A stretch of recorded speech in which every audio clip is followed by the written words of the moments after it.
can't even see. Now how am I supposed to fight? Your eyes can deceive you. Don't trust them. Dylan, what have I told you about doing that blindfolded? You're going to break your lamp. Again. Again? Anyway, that's not the point of this episode. What are you doing lightsaber tricks for? Because I can. Because I can? Why? Okay, as jealous as I am right now, this is the episode where we talk about why we're not a Star Wars podcast. We're not a Star Wars podcast?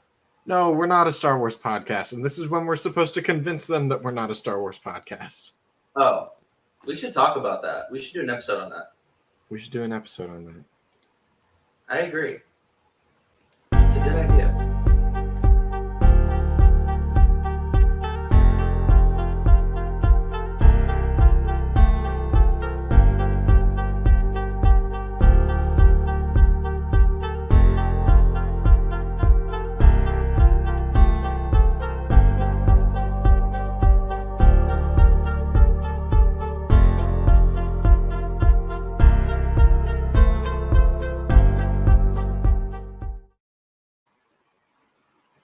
Hello,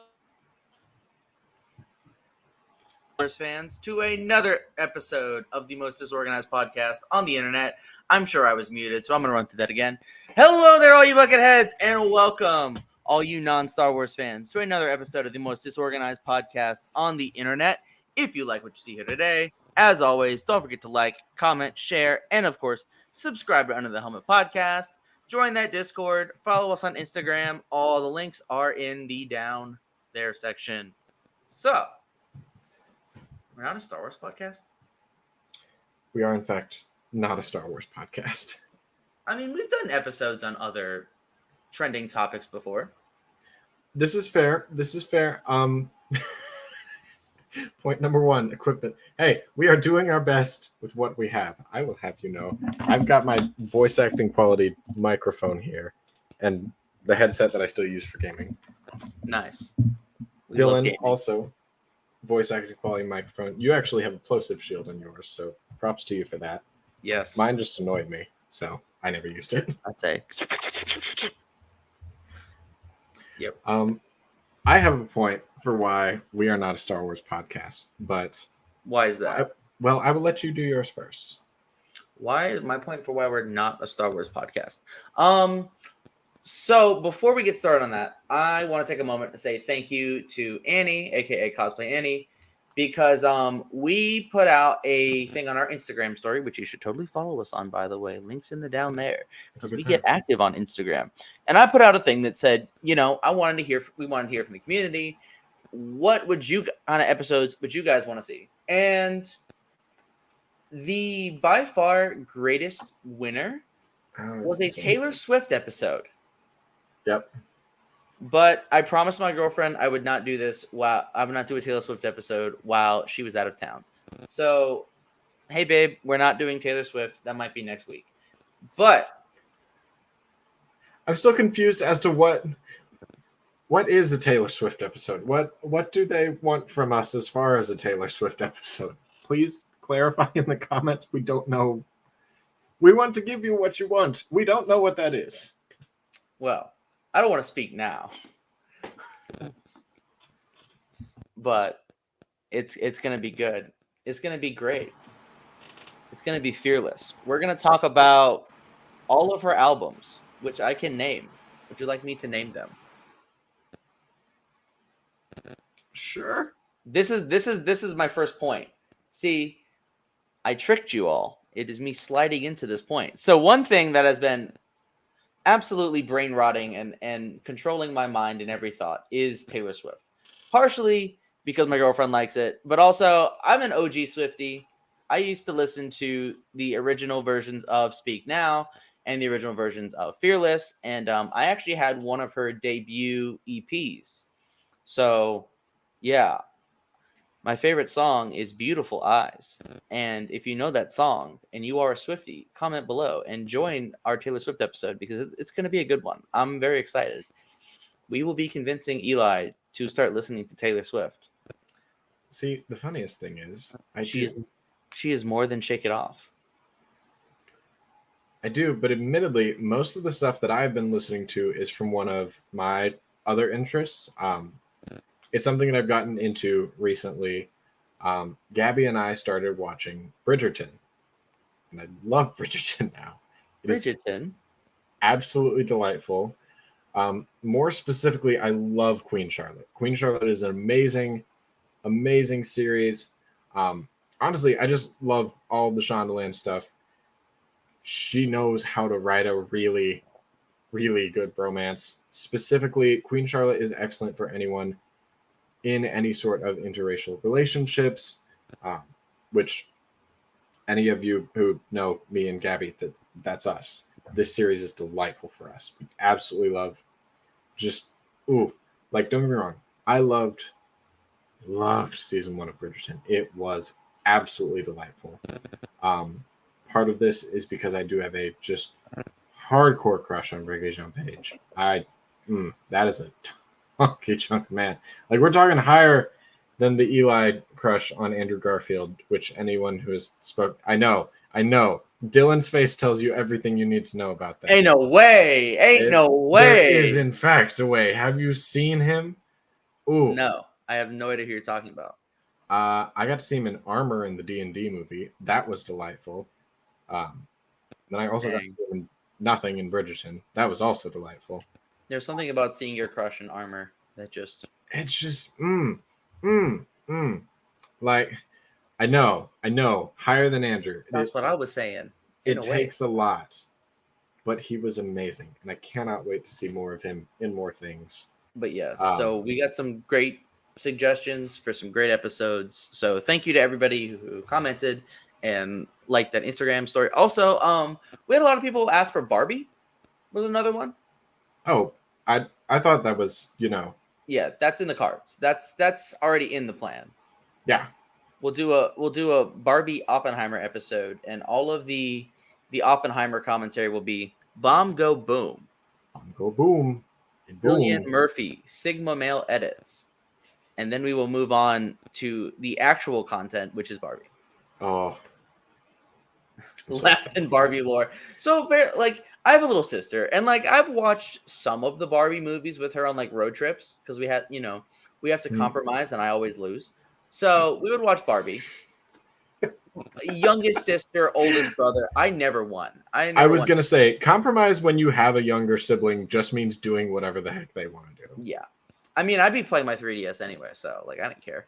Fair points. You watch a movie, whatever. I'm playing Pokemon, bro. See, we both had our individual like TVs that mounted onto the back of the like headrest in front of you. I watched every single James Bond before the age of 10 because of those. Because Mom and Dad just let us load up our little DVD. We had the little CD cases, like the leather ones where you had like 50 CDs in there. I have one of those too. God, I had all of my original CD albums in there. Among them was Journey's Greatest Hits, Foreigner's Greatest Hits, Boston, and then a CD that I got at my first concert, which was a Dropkick Murphys show. Dropkick Murphys, I love that band. I got to see them in concert again this year. Went in my first mosh pit. It was amazing. Oh yes, I know the Barbie movies you're talking about. I haven't seen any, but I know the ones that you're talking about. I already, despite not having seen them, have opinions about the animal sidekick. I know that Bibble is, Bibble, and also that polar bear was the entire reason that any of that plot occurred in one of them. I like the dogs that dance to the Ice Spice song. I like that one. I like those guys. They're cool. I don't know. But I've also found myself like really enjoying some of Ice Spice's music. So watch out. Okay. I'm a munch.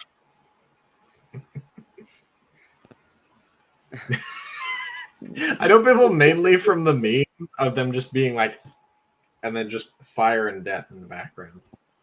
Bibble, you're a genius. Anyways, so it is very obvious. We love Star Wars on this channel, but we also have talked about a lot of other topics.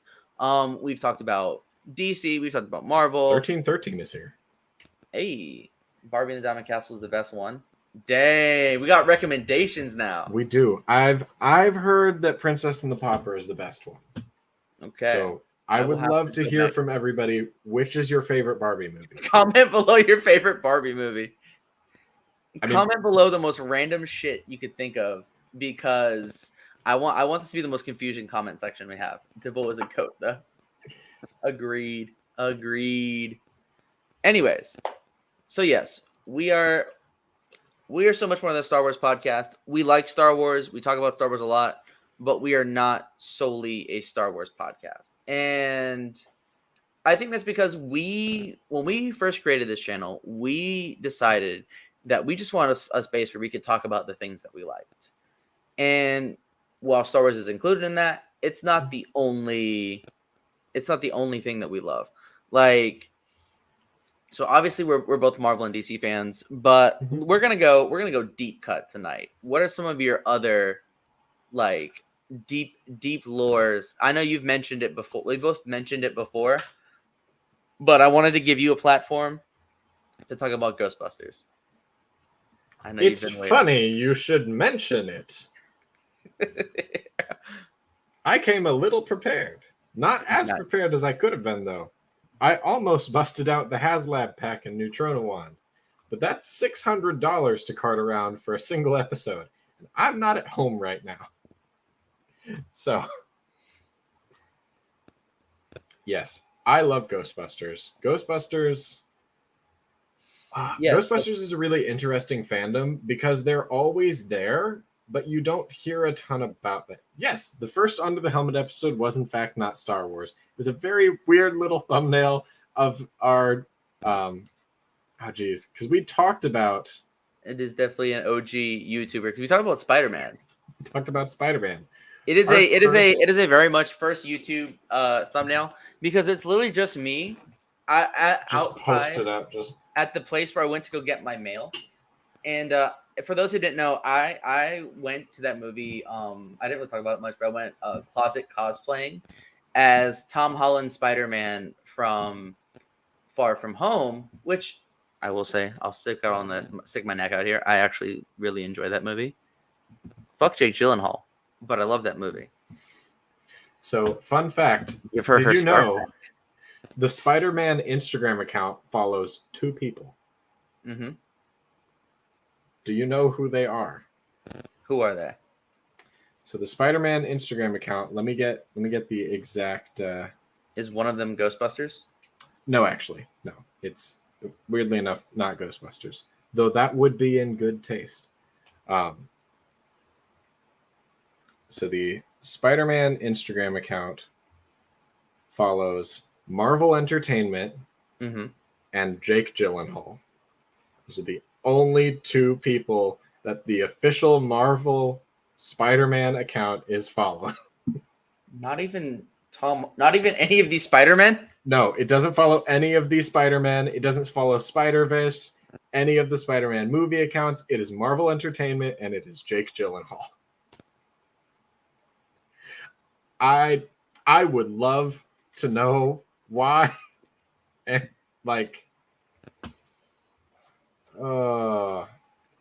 yes. So I just want you to know that all too well in my head right now.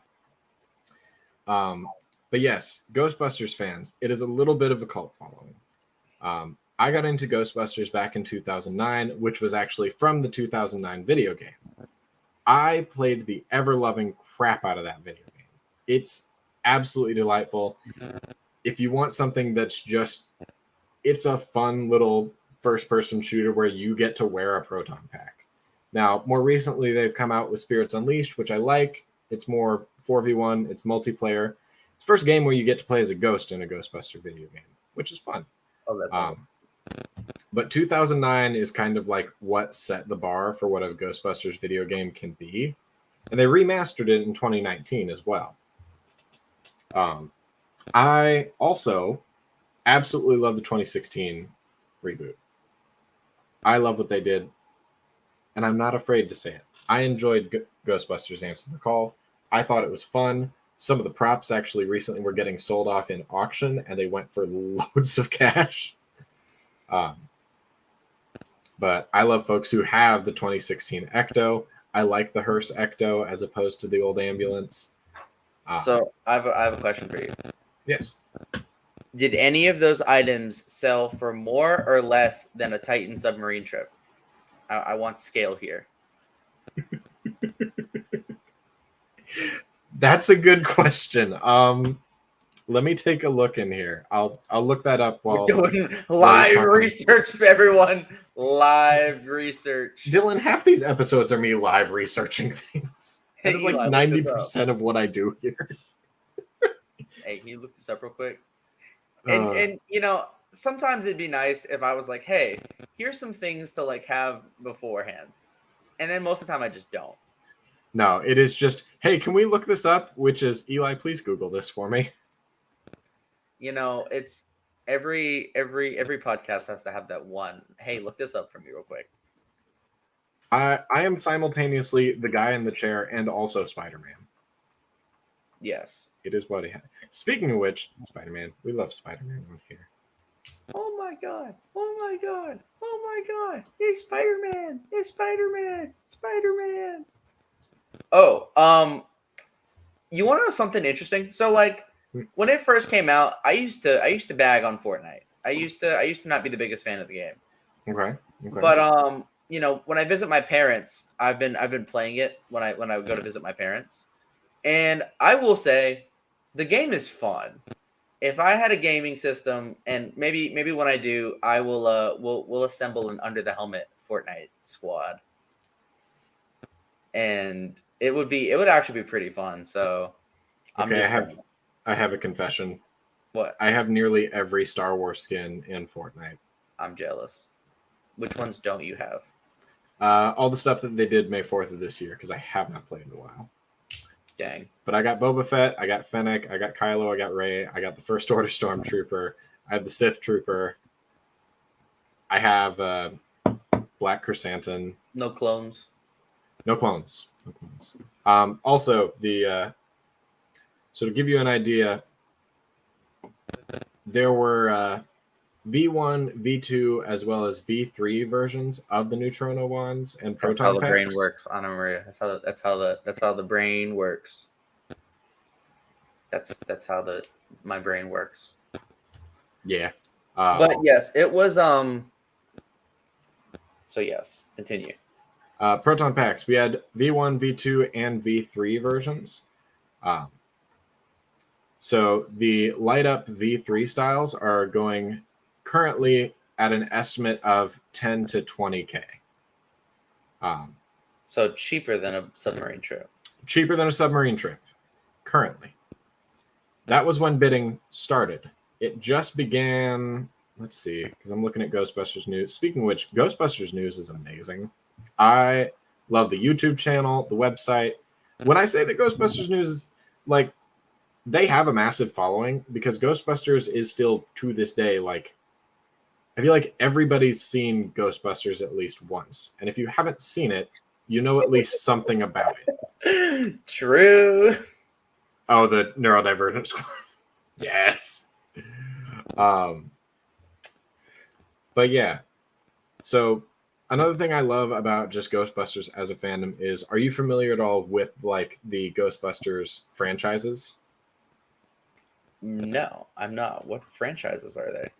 So it's something that's teased in Ghostbusters 1, 2, and then consequently the 2009 video game, which for the longest time, Dan Aykroyd and Harold Ramis, God rest his soul, considered to be the unofficial, well, their official third movie, because it used the a lot of the script elements that was going to be for Ghostbusters 3.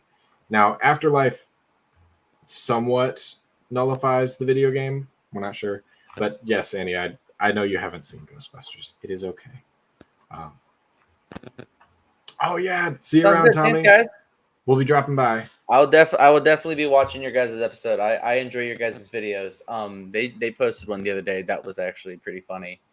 It was We should do an episode like that actually. It talked about like, you know, being like a nerd or in like nerd fandoms and dating, and how like, you know, it's not impossible. And I actually think that it was, you know, it was done in a very comedic style. I think it would actually be a pretty fun episode to do. Like I don't know if I want to wait till Valentine's Day next year because that's a long time ways away. But that would be fun. Is like dating as a nerd, like tips and tricks. So, That funny would be thing fun. that I feel I should mention, um, when Gabby and I first met, um, things between us nearly never started because I put that I was a Star Wars fan. Mm-hmm. And given the current state of the fandom, I say current state, what it's been for a long, long time now, um, that was a pretty big red flag. Just because for somebody who's never seen Star Wars, which prior to us meeting, Gabby never had, they only know what they see online from Star Wars fans or from Star Wars fans that they have met, which is not always the most glowing review, and was not. I'm glad that I was able The to racist. racist, sexist. It gets bad. It's not great. We don't have the best reputation. Mm-hmm. I mean, there are wonderful Star Wars fans, and there are not so great Star Wars fans. You know, it like any fandom, there are every fandom has the element that they're ashamed of. I know there are some Ghostbusters fans that probably have a similar reputation to some Star Wars fans. It's the ones who, typically, it's the ones who just religiously hate Answer the Call. Also, like the 2016 one caught a lot of backlash. I remember. It did. I think the biggest thing with 2016, especially from like a lot of casual fans, if they didn't enjoy it, is we were at a point where we wanted another Ghostbusters movie that linked up with the originals.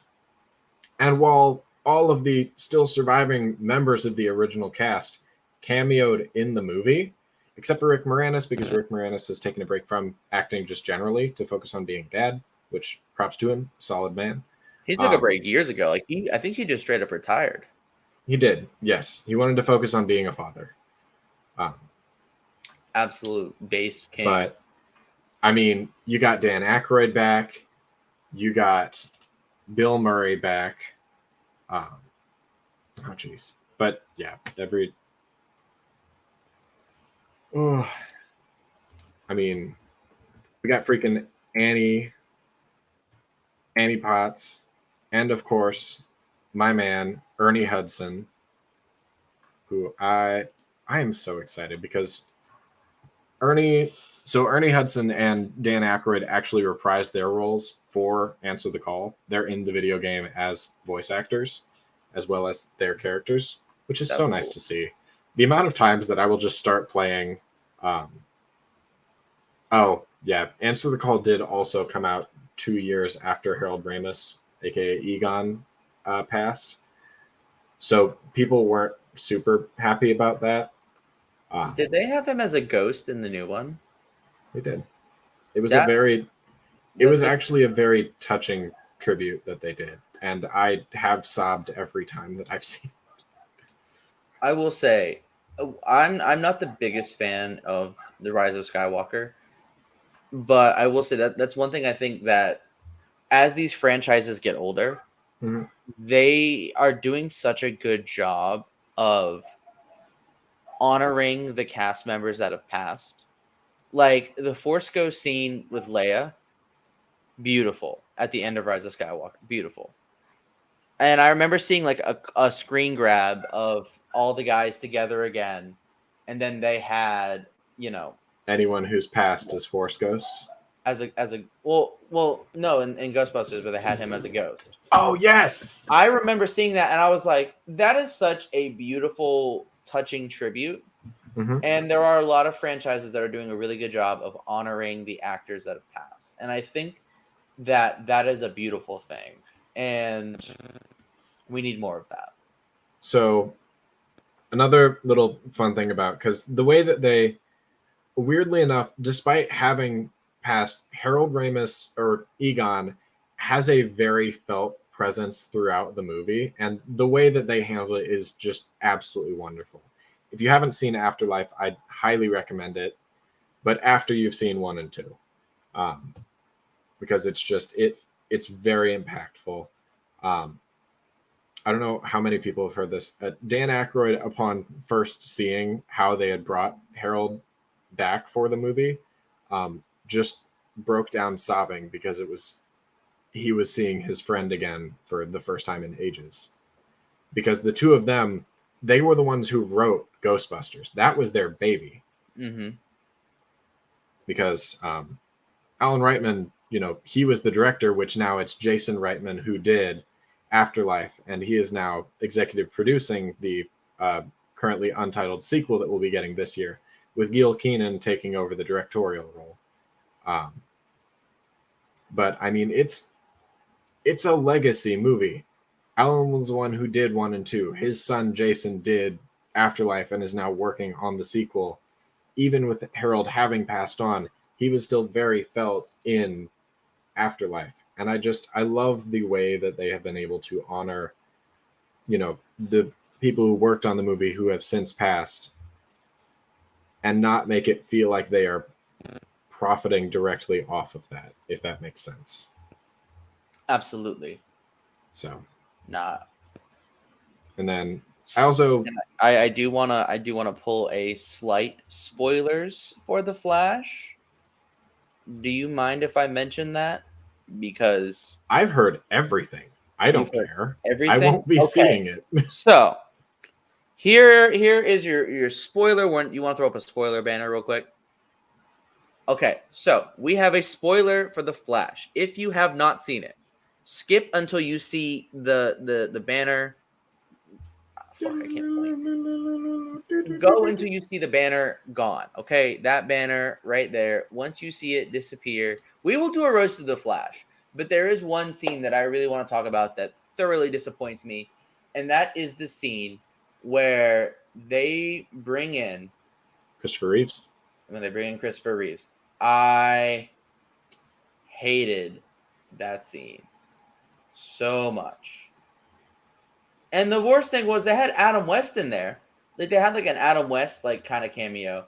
And it was better done than the fucking Christopher Reeves because you had like his voice.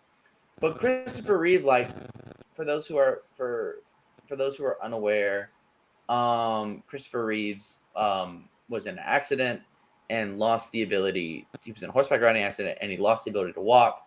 He was wheelchair bound, but he didn't let that stop him from living a full life and doing amazing things with his life. So to see them bring him back and have him like walking again and being Superman just did not sit right with me. It really felt like that scene in SpongeBob where Mr. Krabs is like, am I really about to defile this grave for money? Of course I am. And we will talk more about that. Audio from YouTube. I mean, that makes sense. That quality was ass. That movie sucked. It was ass. Ezra Miller, do better. I will say though, there were some cameos in that movie that were genuinely great. Like there was one that did catch me by surprise. Are we talking about the? We'll talk about it when we get to The Flash. They had Christopher Reeve in Smallville when he was alive. Yes, and they actually honored the character and they honored the actor. This did not honor the actor. This was just, it was upsetting. And I'm done talking about it now. But there's a good way to do things and a bad way to do things. So there is definitely a way to fuck it up. And DC, you fuckers succeeded. James Gunn's gonna do better. That's all I'm saying. Anyways, as far as James Gunn, biggest worry I have is that when he was talking about The Flash in his initial like DC slate thing that he was doing for Phase 1, Gods and Monsters, he had talked about it saying that it was one of the best superhero films that he'd seen in a while, which concerns me because he made one of the best superhero films that I've seen in a while. Like a couple months prior to that, releasing. The Suicide Squad and Guardians of the Galaxy 3. But I will say, I will say, it was enjoyable, but unfortunately, it's really hard when your main star is a menace to society. So it's really hard to enjoy it when you see someone like that.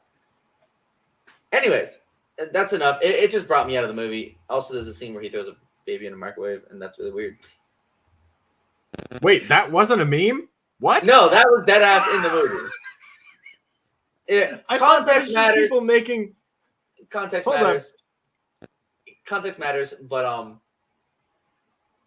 spoiler warning back up. Oopsies. Context matters. Basically, Barry was saving people from an exploding building. That's right at the beginning. And yeah.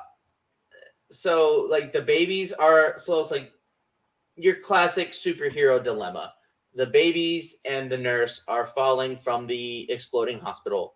And as they're falling, Flash has to like do all these things to save the babies from falling to their death. Because like one's falling and he's about to get hit with like liquid acid, and one's falling and about to get like impaled by like a bunch of scalpels, and another one is falling and like all this shit.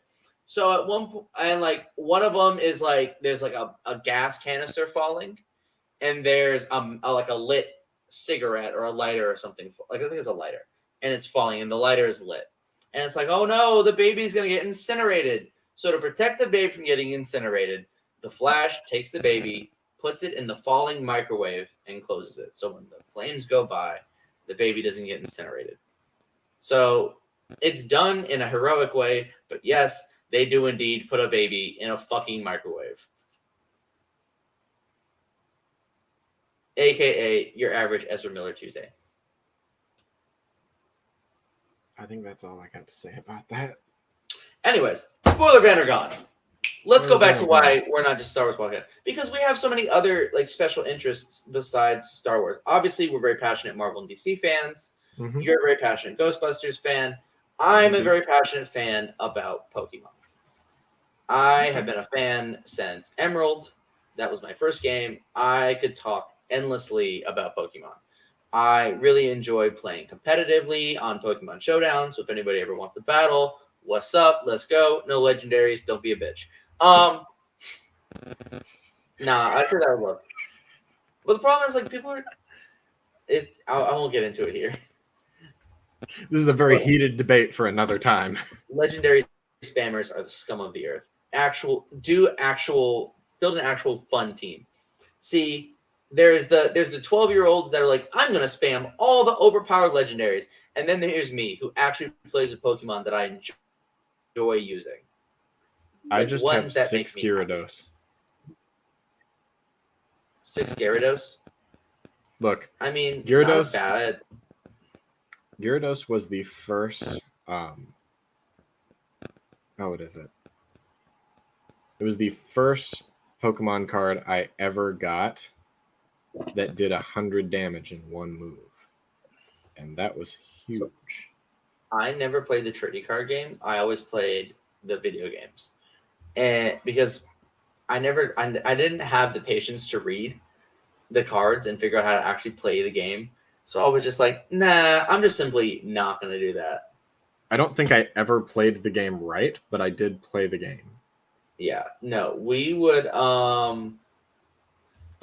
but yeah, one of the things we would always do is we would hold battles, and I'll never forget my good buddy Seb and I. We both had Diamond and Pearl at the same time, and we would hop on the Wii game, Battle Revolution, and you could connect your DS to the Wii, and you could actually use your team and battle on the big screen. And when I tell you how hyped that shit was, it was incredible. It was so much fun. We used to have a blast. And the announcer in Battle Revolution, I hope that fella got paid well, because that English announcer put his heart and soul into every line. For those of you who have not played Pokemon Battle Revolution, if you have an old Wii, pick it up. It's genuinely one of the most fun games I've ever played. It's all up to Gen 4, so unfortunately none of the Gen 5 Pokemon showed up, which is a shame, but I would love a modern day version where they could just update it with the new mons, except it'd be really fucking broken because there's a lot of broken mons, but yeah, competitive kind of sucks because it's like the same six Pokemon, different variations of the same team. It's like, I hate this. Oh, I play competitive for funsies. I feel like that's just high levels of play in any game.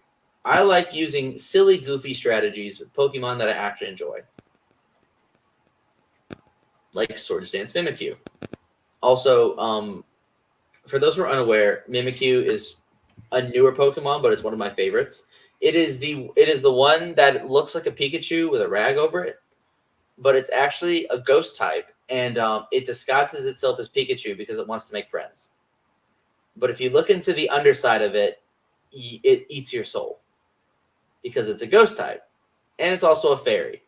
So it's unironically one of his stronger Pokemon.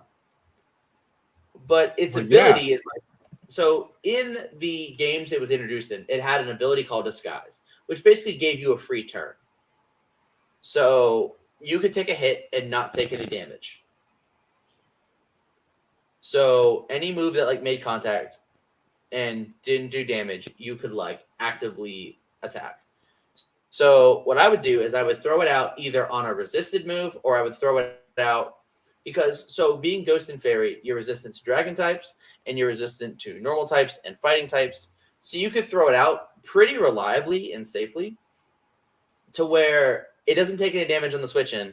And now your opponent either has to use a different move or has to switch themselves. So you can get what's called, you can use like a boosting move, which will like boost your stats. Eli is fighting for life over there. I'm realizing what it sounds like when I talk to people, but I'm deeply intrigued. Yes. So what I would do is I would boost with either Swords Dance or Home Claws. Mostly Swords Dance because it gives you your first boost is 2. So I would boost my attack stat because Mimikyu is a physical attacker, so it has several good moves for physical attack. Either Play Rough or Shadow Claw, which has a critical hit ratio, or Shadow Sneak.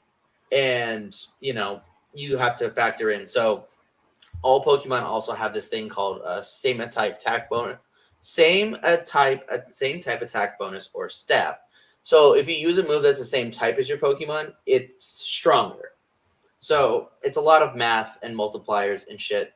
But basically, you can really do some damage with it, especially if you boost the attack stat already. Like there were times where I've swept entire teams with just Mimikyu. And it's fun because it's little and cute. And you said that you have played D&D and enjoyed it? I did. I can see why. Yes. I never realized how similar D&D and Pokemon are, but they are very much so. Yep. Also, my absolute favorite, my icon is Blaziken. So okay. Because my first game was Pokemon Emerald, so Blaziken was my starter, and it was the first Pokemon I ever got to level 100. I normally choose the fire starters, which is very off-brand for me. See, and I was always a water starters kind of guy. My friend Seb picked the grass starter. Talk about picking life on hard mode. What an absolute I was going to say that really sucks, but good for them.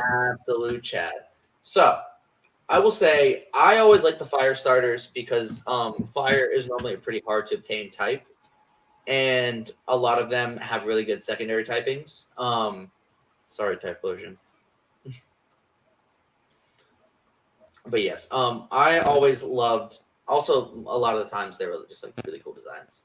So Blaziken, my fire chicken, was the first I ever got to level 100. I used to sky uppercut the shit out of everything, and they would just die because I was just that much more stronger than them. It like when I was a kid, everyone was like, "Oh, I'd always just use Earthquake or like use a really powerful move." Sky uppercut. Sky uppercut was my move. I would sky uppercut everything, and if that didn't work, I'd blaze kick it. Isn't that Superman move, sky uppercut? Yes, quite literally. And the best part is if the opponent. I think is you were just a there- Superman fan. I didn't even know it at the time, but yes. Speaking of Superman, Please slightly off topic. If you haven't seen My Adventures with Superman, it's so good. It is so good. Yes. It is incredible. We got to do an episode about that when that finishes. Mhm. I'm so tempted to do one before it does. I got to watch the first episode on my lunch break today, and I am in love with that show. It's so good. It's got so much heart. It really encapsulates why Superman is who he is. Yes, they did it right. They did the thing right. There's a Wolf Child. Woo, my guy. How you been? Yeah, a lot of good people in this. Thank goodness. Really? So, we also should post our stuff last minute more often. There's another thing I noticed about My Adventure with Superman is that there's an episode, slight spoiler, there's an episode where Superman actually cleans up after a fight. Here's my hot take. Henry Cavill's could never. Zack Snyder's could never. That's more accurate. Fuck you, Zack Snyder. That's very accurate. 300's cool, though. I'll give you that. Yeah. Your Justice League was better, but the alternative was so garbage, it's really hard to not be better. I'm kind of excited for Rebel Moon, though. It looks interesting. Yeah. It looks interesting.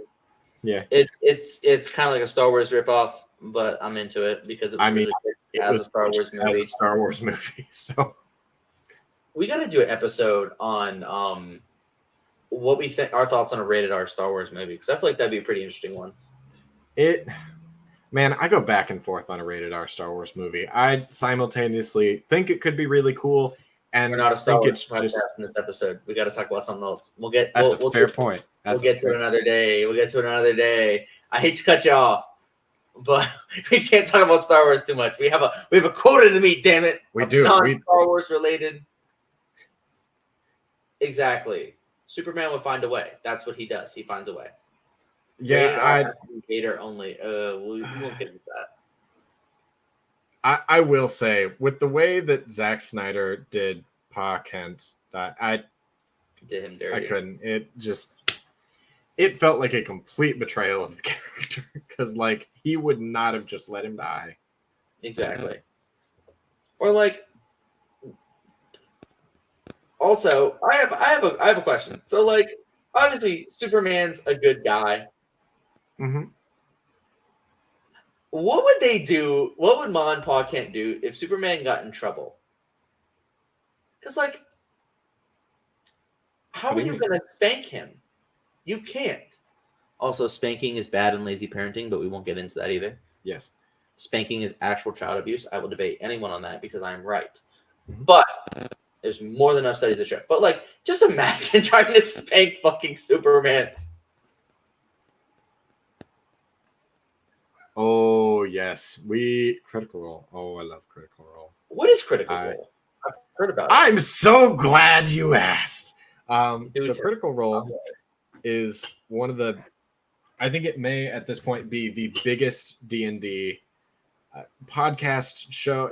I think it started as it's a show like what we do, but despite the fact that, we still disguise ourselves as a podcast, they have fully accepted that there is a visual element to their show that makes the videos that much better to watch than the podcast. Podcast is still good though. That's what I mainly watched when I was at the airport and had 8 hours on my hand to do nothing with. Yes, Callahan just finished campaign 3. Managed to watch campaign 3 in the entire time that I was watching, or campaign 1. So there are 3 campaigns. Campaign 1 is Vox Machina, which if you've seen the animated show, The Legend of Vox Machina, that is what that one revolves around. The second campaign was The Mighty Nine. We are getting a show for that one. It's currently in the works. And then the current campaign, campaign 3, follows the group known as Bell's Hells, which I love all 3 of them. I can't say equally. I haven't got near enough campaign 2 to love all of them equally. Bell's Hells was the first group that I started with. And then I went back to Vox Machina. Long story short, it's a group of nerdy ass voice actors playing D&D, just like Callahan said. And I feel like I've seen clips of them. I feel like I've seen. I clips can of them almost out there. guarantee that you have. It's hard to go on the internet and not. They are a really great group of people. They have a non-for-profit which they run through Critical Role, known as the Critical Role Foundation. It helps those in need, those affected by natural disasters. They do great things with what they do, and I love them for it. Didn't they do a run where like the main villain was capitalism? That feels like something either feel like- them or Dimension 20 would have done. I also love Brennan Lee Mulligan and Abria. The main three DMs of just the Critical Role, I hold them very close. Abria was actually my first DM. Matthew Mercer was not my first DM with Critical Role, weirdly enough, because Exandria Unlimited was my first Critical Role anything to watch. And I mean, like, actually sit down and watch. It's really good if you wanna learn D&D in a way that still feels like watching a show. I like it. Legend of Vox Machina is also really good too. So I played D&D once, and it was a very fun campaign. Did I talk about it on stream? I think I did. You actually have not at length. You've mentioned it once or twice here and there, but nothing at length. It was a very short campaign. It was like less than an hour, I think. But we That would be an adventure. had to go. We had to go raid a village. We had to go. So this village had been like destroyed, and we had to go and like catch the monster in the village. There was a like basically D&D version of Mystery Inc., and that was really cool. So that made me happy. Okay. Because I'm a huge Scooby-Doo nerd. I love it. Mm-hmm. I like it. I love Scooby-Doo, man. He's a talking dog. I watched that movie the other day. Which one? The Monster Island, or the one where they're on the island. The Scooby-Doo one, directed by James Gunn. The live actions. The live action one, yeah. We watched that one the other day. I love it's such a good movie. Scooby-Doos. Yo, what's up, dog? And dog, keeping it real. Live action Scooby-Doos hold such a special place in my heart. They're really weird, and I like that. Aaron told me I have a really good Shaggy impression. I'd believe that. I want to hear it, but I'd believe it. All right, I gotta warm up the vocal cords real quick. I was gonna say you prep for that. I will say something about D&D. 90% of everything in D&D is plagiarism. Like I'm prepping, man. Zoinks!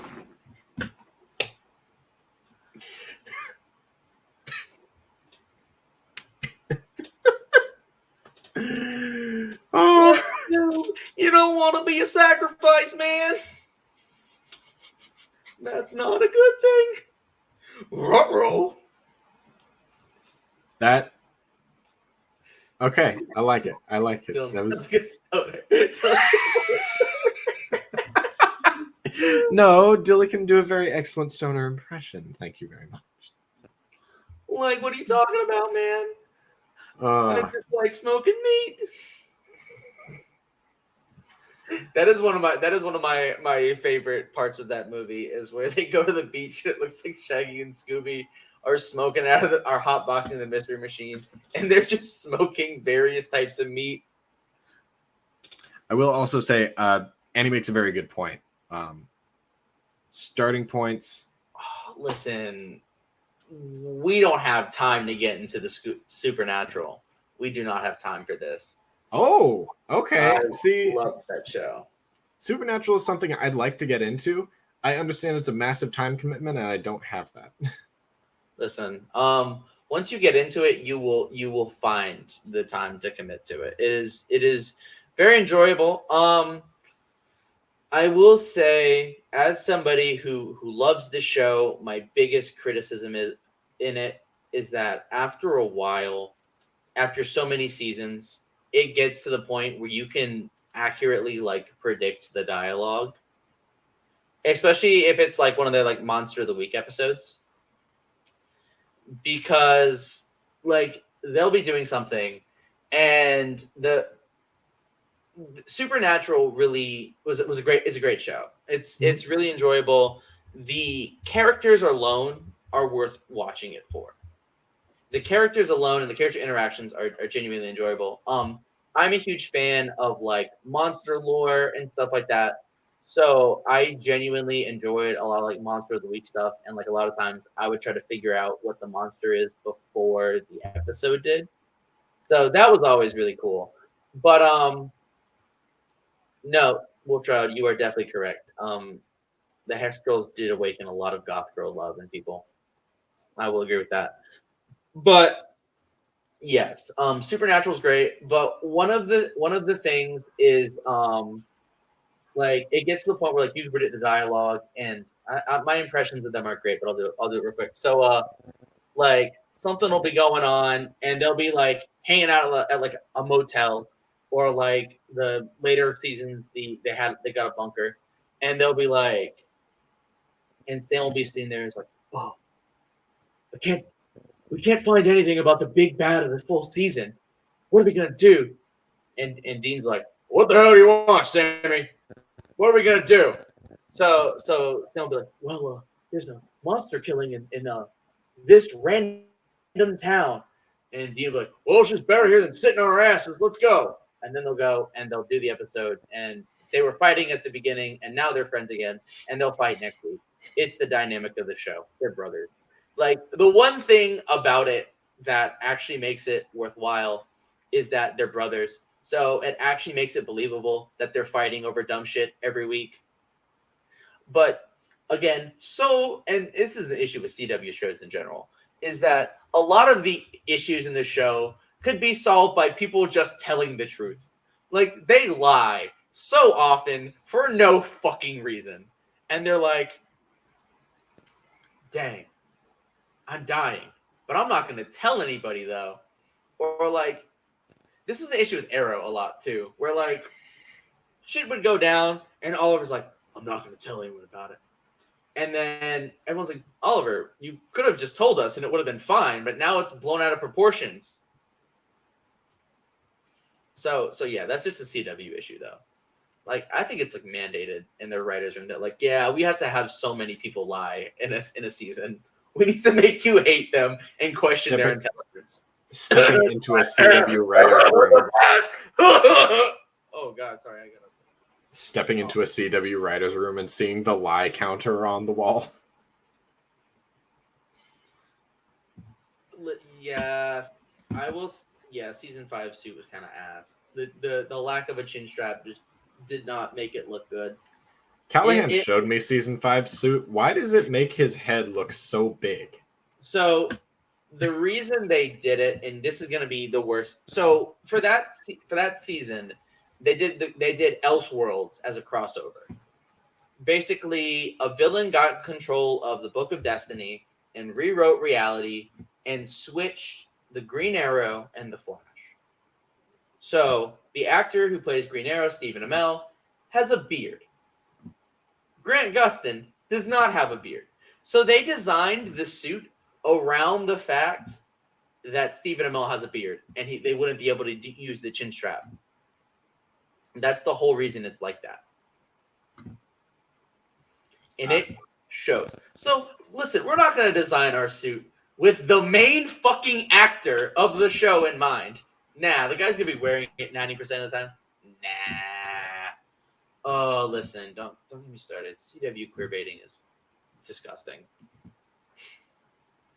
Like, CW queer baiting, and then like the CW is just they try to do representation, and as somebody who's an ally, it's not really my place to say, but a lot of times their representation is just sad, and it's so like on the nose. It's like no queer person acts like this, no gay person acts like this. It's like, I solve crimes because I'm gay, and it's like, Stop. I want it.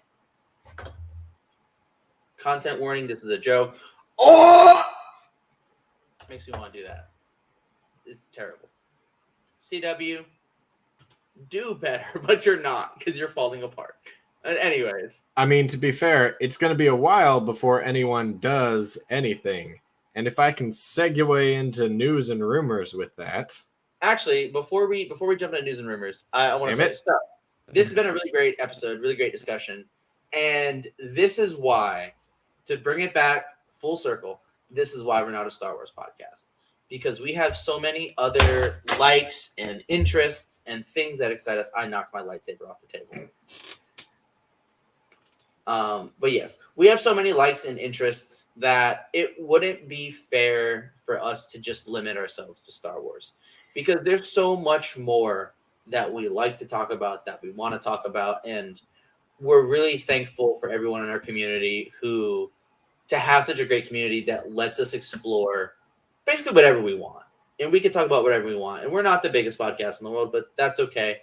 I would rather have quality over quantity any day of the week. So that being said, I want to say thank you to everybody for supporting with us and sticking with us. And if you are new and you made it this far and you said, damn, I kind of like these guys' very disorganized style of podcasting, leave a like, comment, share, subscribe, all that fun stuff. Because now we're going to talk about news and rumors. Hit it.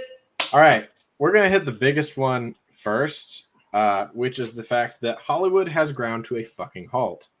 Good. As of 14 hours ago, SAG-AFTRA is officially going on strike. If you don't know what that is the Actors Guild. This does mark the first time that both the actors and writers are on strike in over 60 years. SAG-AFTRA leader Fran Drescher says the studio's responses to, quote, to the union's most important proposals have been insulting and disrespectful of our contributions to this industry. The companies have refused to meaningfully engage on some topics and on others completely stonewalled us, end quote. During the SAG-AFTRA strike, you might be wondering, what does this mean? Actors will not be allowed to film any movie and TV productions, take part in any press junkets or film premieres, promote anything at San Diego Comic-Con, and will be advised not to attend at all. So, don't cross the picket line.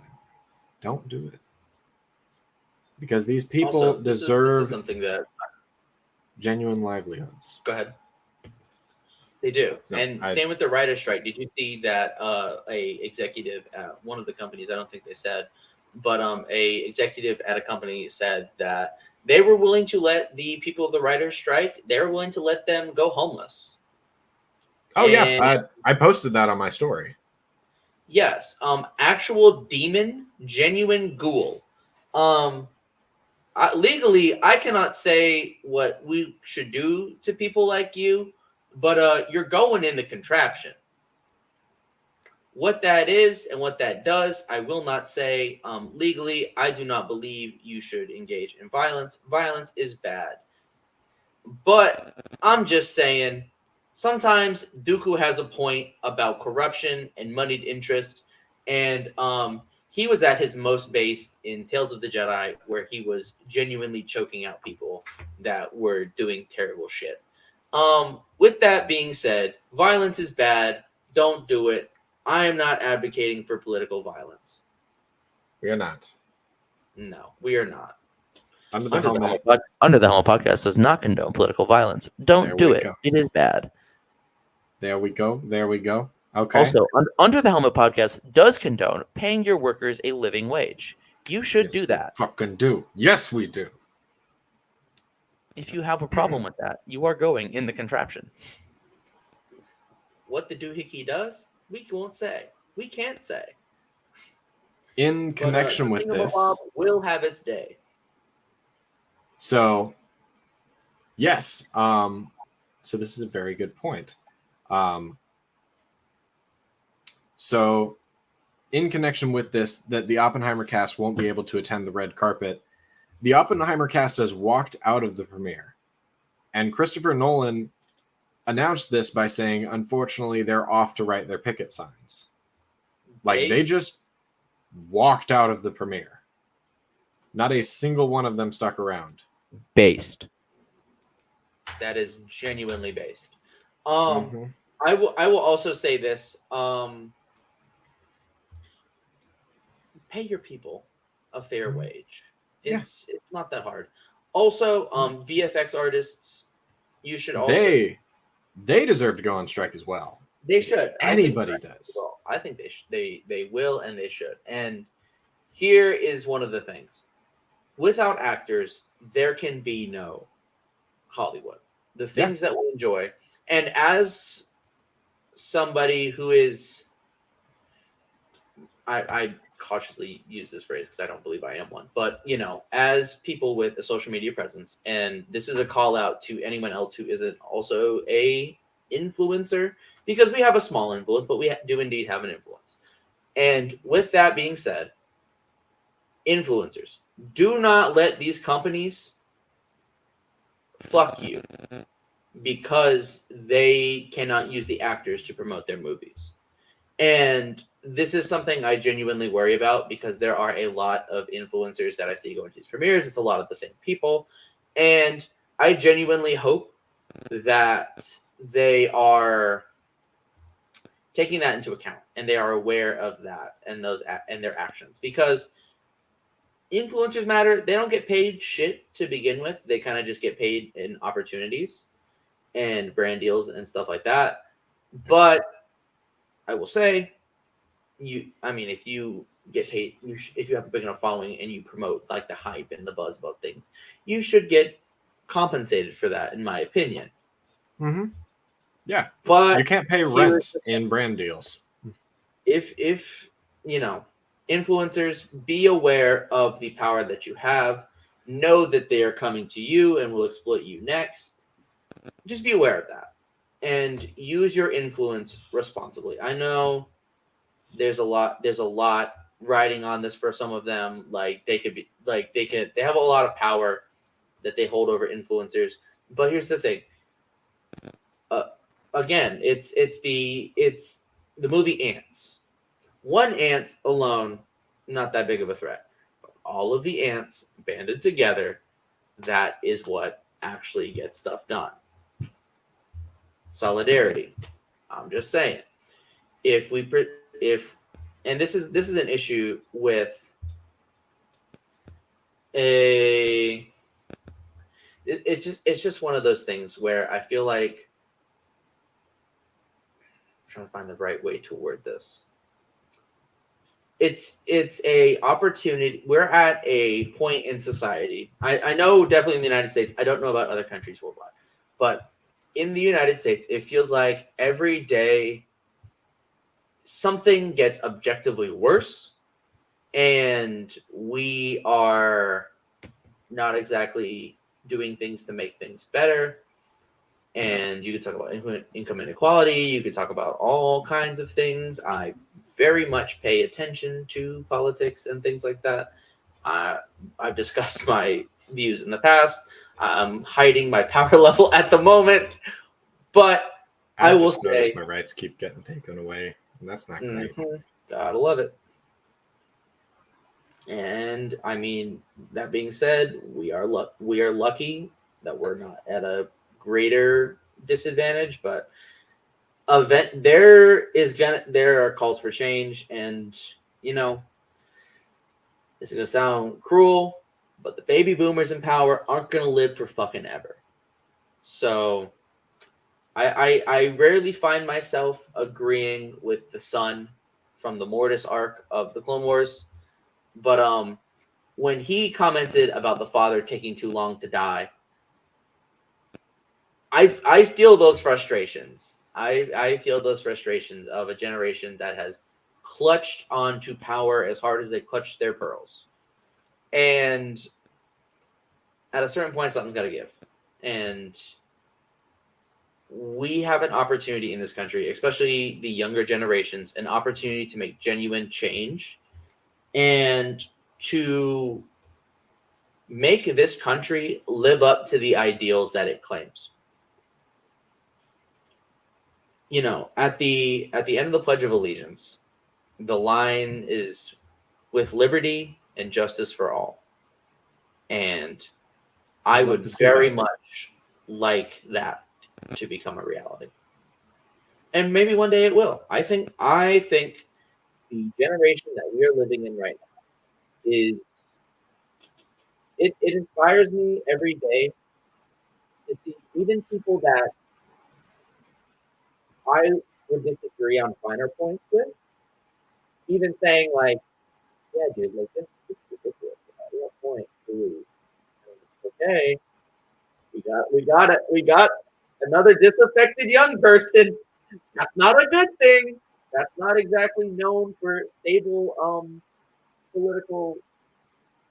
Dude, your mic sounds like it's inside of a cup. That's probably for the better. Oh. I'm ranting a little bit. It's okay. Is that any better? There you go. Yeah, that's better. Yeah. I'm just saying, a lot of disaffected young people, not exactly historically known for having a good political outcome. And I will end it at that. Society, do better. All right. Next news. Interesting news. DC Studios is reportedly interested in casting Asian American actors for the role of Batman in the DCU. The fuck is a kilometer? Hold on, I love that audio. Hold on, I have that saved. Oh no. We were doing so well. We were getting back on track. Annie, you have activated the echolokia. It's over. It's over for you, dog. You've activated my trap card.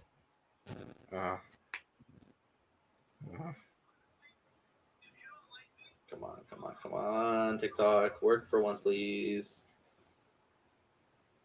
Come on. 10 minutes. So awkward. The stress. Is it getting hot in here? Or is it just me?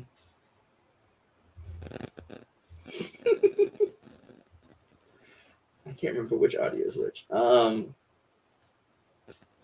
This is it right here. All right, ready?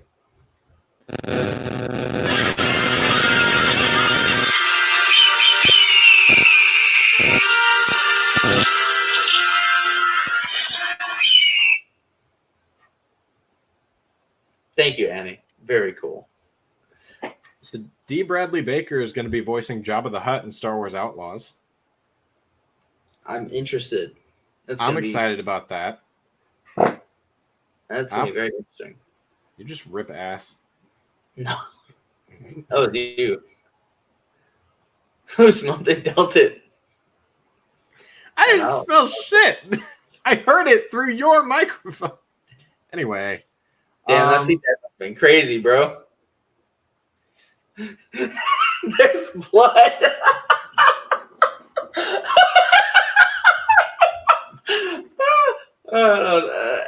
I'm glad you clarified where the blood was coming from, Callahan. I'm so glad you clarified as to where the blood was coming from. To be fair, we did not give the slightest bit of... In true Under the Helmet fashion, Dylan has not given a headphone warning before he broke somebody's speakers. I never give headphone... Listen, headphone warnings aren't real, okay? Anyway. Like birds. I have interesting news about Barbie. So we all know that Margot Robbie is a delightful Barbie. And honestly, all of the Barbies are delightful Barbies. But among the things that were instituted on the Barbie set, Margot Robbie instituted a mandatory pink day. Anyone who did not wear pink, she would collect fines and donate them to charity. Interesting. They also had sleepovers and group chats. I love that. Listen, it's easy to drop USA jokes. It's so good. So we actually got a specific. Sing to this. I'm a Barbie girl. Oh no. I am become death, destroyer of worlds. Psychic red. Be curious Let's to know how see. much is More worth. news.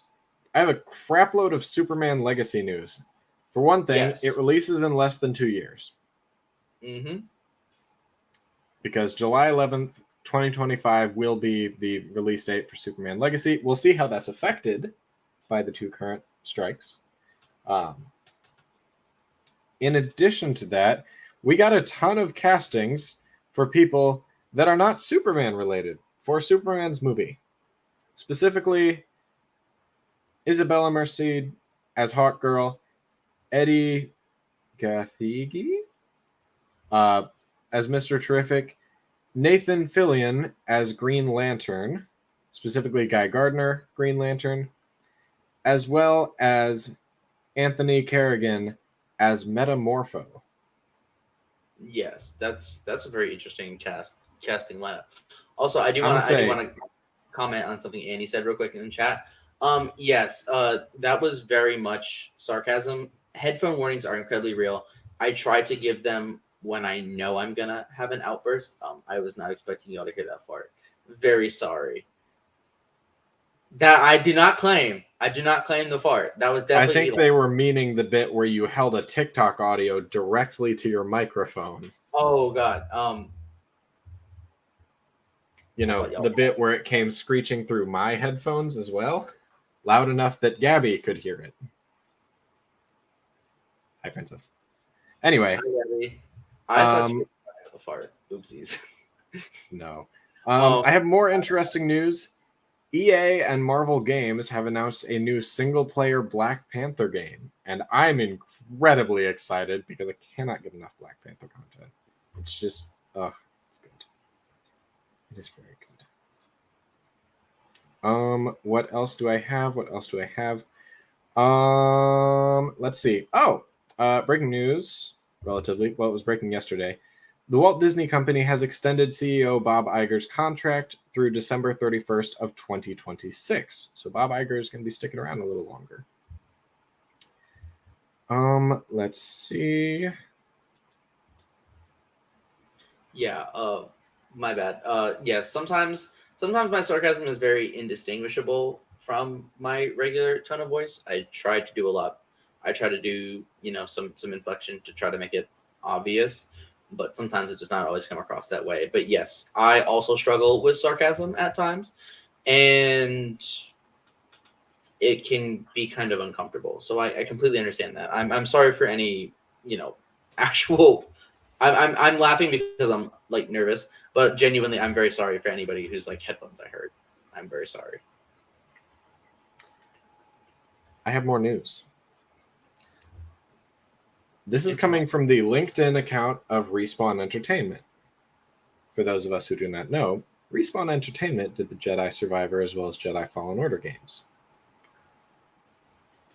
To quote, "We're looking for a highly skilled principal game writer who will embrace our philosophy and share their hard-earned expertise to help us create an incredible Star Wars experience for our players in a fun third-person action-adventure setting.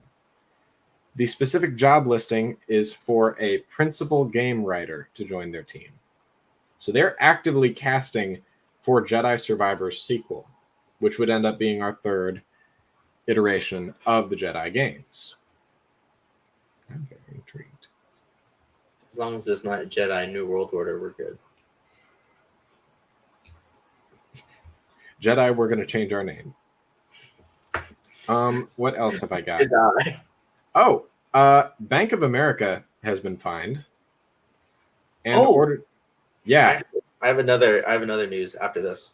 Bank of America has been ordered to pay $150 million in fines for charging unnecessary fees, opening bank accounts, and withholding rewards from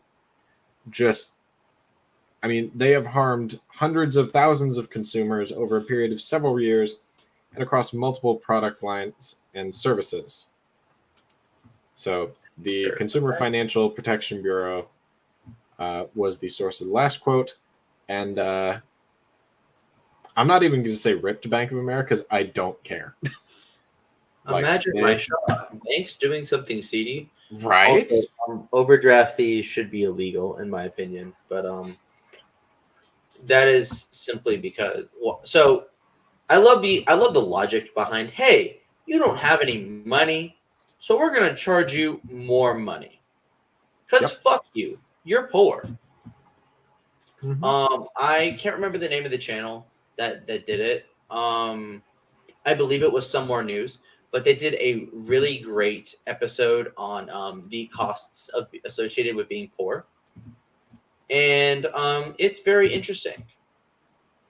That's all I will say with that. But the fast fashion brand Shein, for all the ladies and AFABs in chat, that buy from the fast fashion brand Shein, the one that just called all those influencers out there to their sweatshop, and they were like, "Yeah, but there's women in here, so it's okay." Huh. Girl boss capitalism is still capitalism. But what I find interesting is that they just got hit with a RICO charge. A what charge? RICO, aka racketeering and organized crime. Oh. Yep. So Aw. Shein may be a front for illicit activities. I had a donut shop that I liked like that. I don't know if I've told this story on here before. You got a donut shop get hit with a RICO? Dead ass. Not quite. No, it was. What? So I'm sure I've told this story. It's Gabby loves this story because she thinks it's incredibly funny that I never noticed anything. So I had this donut shop that I loved.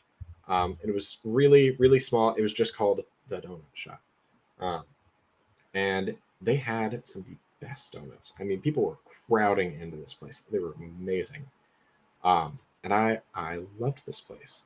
But it was this nice little family, um, who it seemingly was just family owned. There was one family who did the entire donut shop, and they only ever took cash. So I had to make sure that I had got a deposit. That's your first red flag right there. I got a withdrawal from my bank to go and get donuts, and they weren't ever open on Thursdays. I don't know why Thursday was their day off, but never open on Thursdays. Fuck paying taxes. What is that? Anyway, Making no money. so Under the Helmet Podcast does not condone organized crime or tax evasion. Don't do that. That is bad. Anyway, one day I was driving down the street and I was on the phone with Gabby. I was like, I'm gonna go surprise my coworkers with donuts. I'm getting them from my favorite donut place, and ooh, that's a lot of cop car. Oh, and I pulled up to the donut place and I pulled right out of that parking lot because there were 5 cop cars doing a raid on the place, and every single person who had worked there was on the front hood of the cop cars. Dang. Apparently, that was in fact a money laundering front for the local mob, and that was a pretty big hit. Long story short, I really wish that they had stopped doing organized crime things because they made really good donuts, and I miss their strawberry and maple donuts to this day. They were so good. So yeah, that was sad. I liked those donuts a lot. Anyway.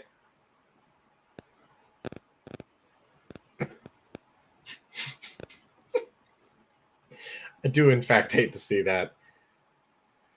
So I have when your favorite organized crime ring sells donuts.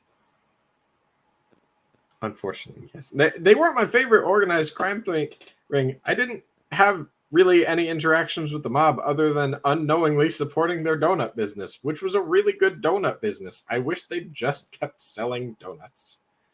Yeah, the cash only was kind of the red flag right there. Yeah. But that being said, I mean, listen, a lot of times you just think oh, they just quirky or whatever. Also, credit card companies do be charging extra or they fucking do be Square scamming. and shit. They do be charging money. So what I found interesting is that when you buy something from somebody that uses a Square, Like they get charged, like Square gets a certain percentage of that transaction. So they either have to raise prices or ask you to tip. And like the crazy thing is like the tip money is what gets put towards the thing. It's crazy. The more you know. Also, I got some news. Have you? I'm sure it's already in there, but we got a trailer for Ahsoka, and all I'm saying is Your mic is in a cup again. Rebel season 5 is really good. I'm very excited for Rebel season 5. Does. But no, Dave Filoni has said that Ahsoka is kind of its own thing. Like when asked, is this a continuation of Rebels?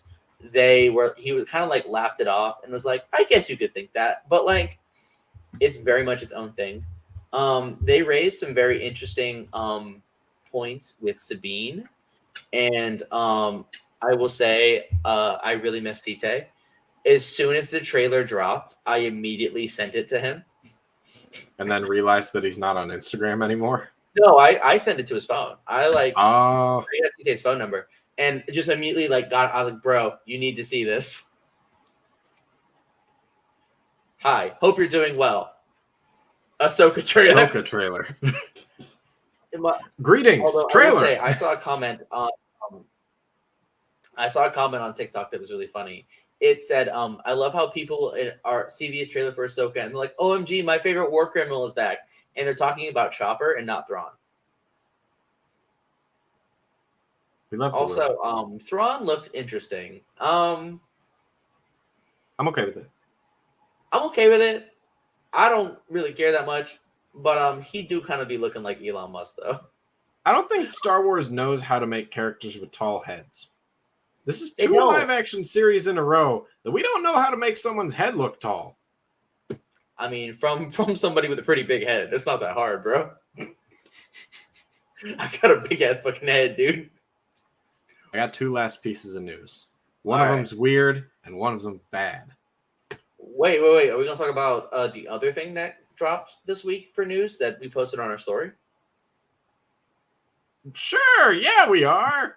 We saw our first look at Hugh Jackman's comic-accurate Wolverine costume for the new Deadpool movie, which looks dope as fuck. I'm not going to lie. If you haven't seen the picture of it, you're living under a rock. Literally every single account who does not even do news in the slightest has posted a picture of this photo. I was under the impression everybody had seen it. I wasn't even going to touch on it. But yes, it looks good. I'm very excited. Also, for anybody who's taking that photo and editing a cowl onto Wolverine's face, I beg you, I plead for you, I ask humbly from the deepest part of my heart to go outside and touch some fucking grass. Because I heard people genuinely complaining, well, there's no cowl to it. First off, that is one behind-the-scenes photo. There might be a cowl. He may have taken it off for, I don't know, any number of reasons. Maybe Wolverine didn't want to wear it because he's Wolverine. It's a behind-the-scenes photo. Maybe they put it on with CGI. Who the fuck knows? We haven't even gotten a trailer yet. It's literally behind-the-scenes photos. Calm down. Go outside. I beg of you. What's a cow?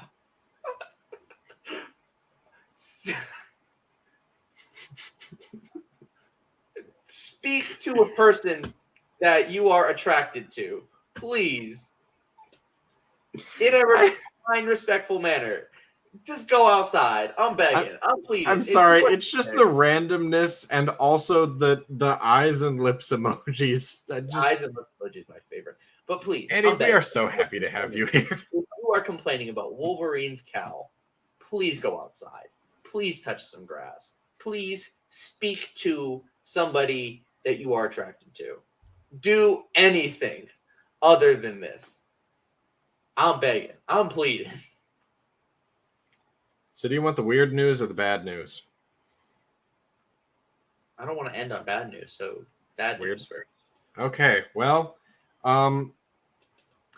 Spider-Man Lotus has announced that it will be releasing on August 10th of this year. So He'll be teaming up with Miguel O'Hara from Across the Spider-Verse to hunt down Miles Morales. That's the plot. I don't know, man. Spider-Man Lotus is Spider-Man Lotus. Oh. I love it. Listen, racism's not funny, okay? I want to make that clear. I just love, as soon as it came out that guy was racist, the jokes, the memes, they were just hitting different. Oh, yeah. It was so fucking funny. Cowl, Wolverine, the mask thingy that he wears. They call it a cowl, like COWL. Oh, I forget you're a non-native English speaker. Oopsies. Yeah. My B. Yeah, not a cow, a cowl. I don't enunciate my words. It is the thing that goes like in the X-Men 97 series, it's the thing that he wore over his face when he was doing the meme where he was laying in bed and looking at the photo. Looking the photo of himself. Fun fact, they do Funko Pops of those. They do Funko Pops of the Spider-Man pointing meme. Well, like the memes. There's an entire meme line of Funko Pops. Yeah. Too bad they don't have a Funko Pop about touching grass. Unfortunately not. Also, I'm very sorry. I'm so sorry. So I don't always pronunciate my words properly because I live in the South and we talk differently. You do. A cow. Wolverine got a cow on his face. Why the hell he got a cow on his face? And my last piece of news, Burger King Thailand has added a new item to their menu, which is a burger with no meat and 20 slices of American cheese. Hell yeah. Hell fucking yeah, brother. Oh, did you see they're also doing a Blue Beetle burger? I did not see that. Is so it we already had. It's from Burger King. It's the Blue Beetle Whopper.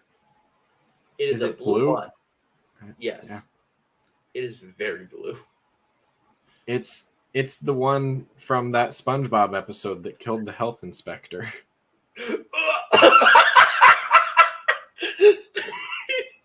I forgot about that episode. I didn't. That's the first thing that came to mind. Look at him suffocate. They were preying on that man's downfall. Truly. Okay, anyway, yes, Blue Beetle looks good. All right, I will say Blue Beetle does look good. But that burger does not. No. Movie good. Burger bad. I want to get a Spider-Verse burger. I mean, the veggie burgers at plant-based McDonald's burger are pretty tasty, but that much cheese, damn. I mean, so the company was quoted saying only this about the burger: the real one, real cheese, full of flavor for those who love cheese. I do indeed like cheese, but 26 slices sounds just 20, and also no meat. It is just bun, 20 slices of American cheese. Yo, let me get a burger, but no meat, no veggies, no ketchup, no mustard, just cheese and cheese and cheese and cheese and bread. In that order. So that sounds interesting. That is a perfect note to end on because I am fucking hungry. I am also very hungry. And so with that, thank you all for coming to another episode of Under the Helmet. Once again, we still don't know what we're doing here, but we're very happy that you're here to witness it. With that being said, Dylan, do you want to give us the ending speech?